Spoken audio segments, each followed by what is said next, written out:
আজ 20শে মার্চ, বিশ্ব চড়ুই পাখি দিবস। এক সময় লোকালয়ে মানুষের পাশাপাশি চড়ুইয়ের অবস্থান ছিল।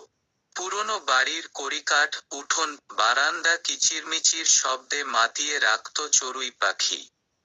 এখন মূলত শহরাঞ্চলের বাচ্চাদের চড়ুই পাখি বাসপারও চেনাতে বই বা ইন্টারনেটই ভরসা।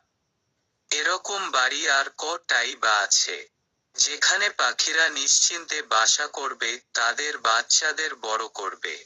আমাদের স্বাচ্ছন্দ্য, আধুনিকতা কেড়েছে তাদের বাসস্থান, খাদ্য, নিরাপত্তা, এমনকি সাবলীলভাবে ওড়ার স্বাধীনতাও। জলাশয় ভরাট হচ্ছে, কৃষিক্ষেত্রে রাসায়নিক সারের ব্যবহার, মোবাইল টাওয়ারের তরঙ্গের জন্য স্বচ্ছন্দে উড়তে পারে না, পথ হারায়। মানুষও আগের মতো তাদের বেঁচে যাওয়া খাবার